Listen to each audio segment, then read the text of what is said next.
Hello everyone, আসসালামু আলাইকুম। Recipes by momos মম চ্যানেলে সবাইকে স্বাগত আরও একটি নতুন ভিডিও নিয়ে।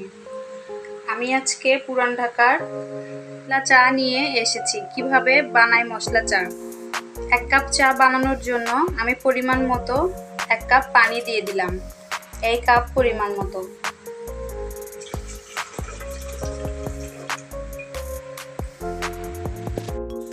পানিটি ভালোভাবে ফুটিয়ে নেব। আর আমার পানিটি ভালোভাবে ফুটিয়ে এসেছে। এতে আমি অ্যাড করব, প্রথমে আমি অ্যাড করলাম 2 থেকে 3 পিস দারুচিনি। তারপর 1 চিমটি আদা কুচি।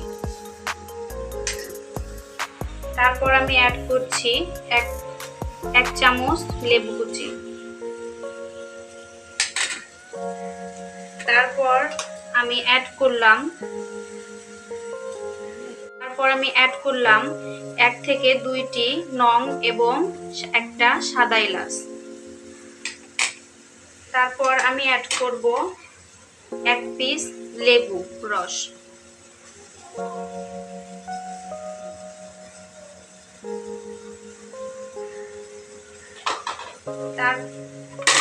তারপর আমি অ্যাড করব 1 চা চামচ চা পাতি।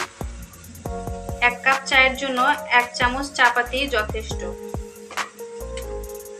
সবশেষে আমি 2 চামচ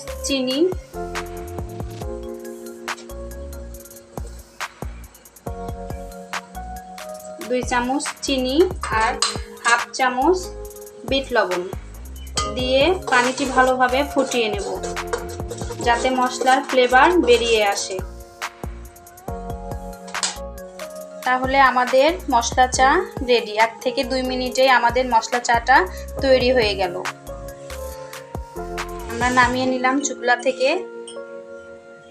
একটা ছাঁকনির দ্বারায় আপনারা এভাবে ছেঁকে নেবেন, তাহলেই আমাদের পুরান ঢাকার মশলা চা একদম রেডি।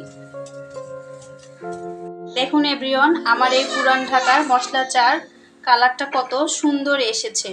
আপনারা চাইলে বাসায় ট্রাই করতে পারেন। ভিডিওটা ভালো লাগলে অবশ্যই আমার চ্যানেলটিতে লাইক, কমেন্টস এবং সাবস্ক্রাইব করবেন। ধন্যবাদ।